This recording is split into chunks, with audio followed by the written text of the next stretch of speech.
Good Sunday, everyone. It's Mrs. Foster, and I'm here with my lovely assistant today, Mr. Foster. Today, I'm going to do an album review on the new Judas Priest, Invincible Shield. What a fabulous album this is.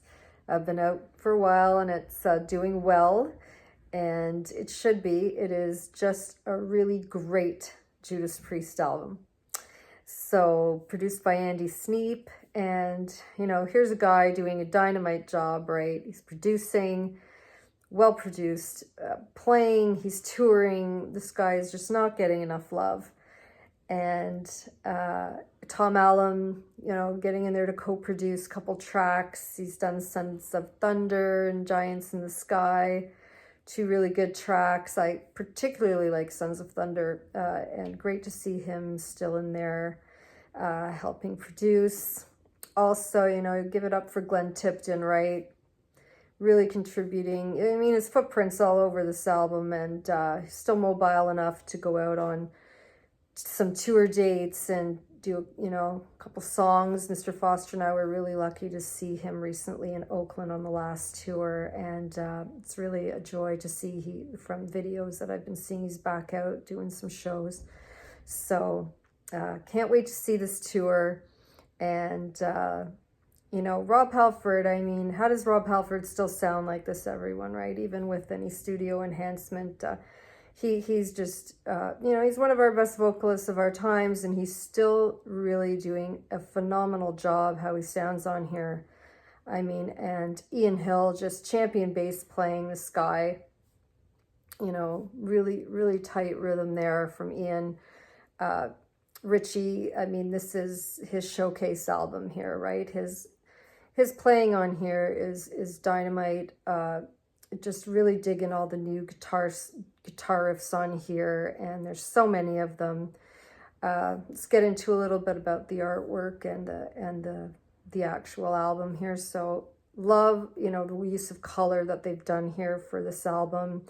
Nice cover, and I love when they do these media booklets. They do a fantastic job of these, particularly like the back cover artwork, even more so than the front cover. Mark Wilkinson, who's been doing the Maiden stuff, has been doing the artwork here, and this is dynamite. I really hope to see this on a tour shirt. If they've done that, I haven't seen the tour yet, but that would be a really cool tour shirt. And then they have, a Snakejutsu inside there. And, kind of reminds me, the Snakes and Maiden. And then they had Maiden Senjutsu album. And then they've got a bike rider in here too. Kind of reminds me of that writing on the wall, bike rider. But again, to go with the songs and that, I mean, it makes sense, but it's kind of similar, right? But again, great artwork. Love the use of color. Just a fantastic job in this album. And, got the lyrics in there. Just love that.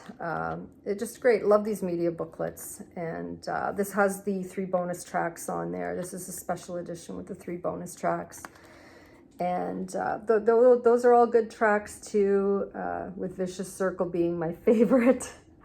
And Lodger, I really like that too. That's a good one. Interesting way that they put the tracks together, choice of tracks, but really, really dig Vicious Circle. So just getting into a little bit about the tracks. So Panic Attack, opening it off, solid banger of a song. And I mean, they're opening the tour with that. Really good. And Serpent and the King goes right into that. Priest in their albums, they usually have that 1-2 punch of good songs. So yeah, it's a really good choice to put Serpent right after that, I think. And get into Invincible Shield. I think, this is one of the greatest, if not the greatest highlight of the album. Got the twin guitar work in there, which is so critical for a Priest album, and just a wonderful song. Devil in Disguise next, and this is a really interesting riff on here, just different than anything on the album. I really like this song, and nice moderate tempo, cool Priest song. Just, I think Gates of Hell is next. Yeah, Gates of Hell. Gates of Hell it's very anthemic. Love this song. I love the beginning. It kind of sounds like Reckless to me from Turbo, that beginning, and a nice fist pumping, really cool track. I love when he says purgatory. That might be one of my favorite parts of the album. Just a really, really cool song. And just throwing my glasses here to see. Yeah, Crown of Horns. This is a really cool song. Crown of Horns kind of reminds me of Worth Fighting For a little bit. I mean, it doesn't sound exactly like that, but it's kind of has that groove, that kind of nice rhythm, moderate tempo groove throughout, and really like the video. That's a really, really cool video. Really dig that. And then right after that, I think it's God Is My Witness. Yeah, that song is not one of my favorites. It's got a little too much double bass drum for me. But I know that's a favorite of a lot of people from what I'm reading and seeing out there right now. And, you know, certainly it's good, but it's just a little bit too much repetitive double bass for me. And I like a lot of more other songs on the album than that. So Trial by Fire comes up, and that for me is my favorite on the album. What's it called? Trial by Fire.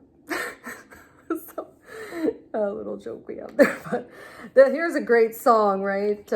It's dark, it's moody, it's got a killer riff throughout, and I love the video. I loved how they pieced that together from where they all are at the time. That is just a sensational song. I mean, that for me is my favorite song on there. That's just a really, really great one. And I think we go into Escape from Reality.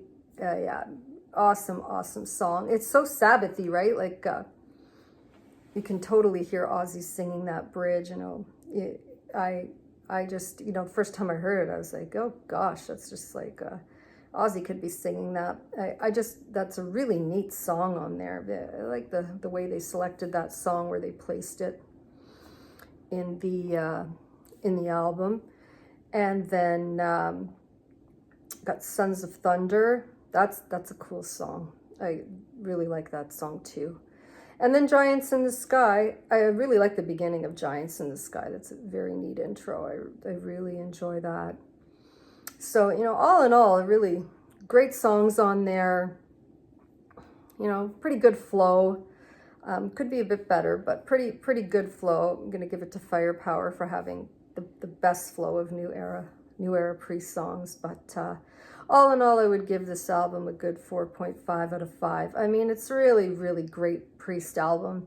There's no denying it's really good. And the fact that they're knocking it out at this level, at this point in their career, is just so admirable. Do I like Firepower better? I do. I'd give Firepower a 5 out of 5. I just think it's a bit tighter. I like, you know, the song selection. And, you know, when Mr. Foster and I, when we go through albums, we tend to do like song for song comparison kind of thing. And if I look at the songs from Firepower, I do like them just a little bit better.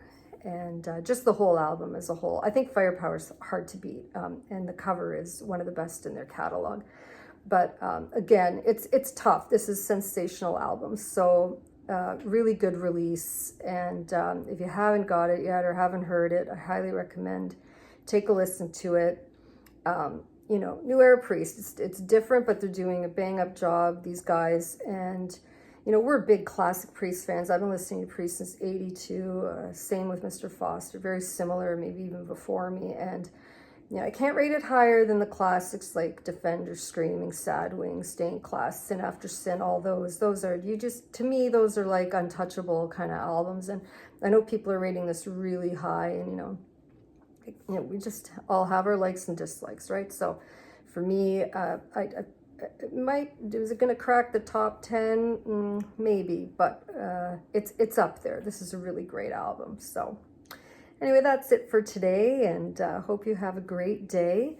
From my lovely assistant, Mr. Foster and Mrs. Foster, take care. We'll see you next time, and stay metal, okay? Have a good one.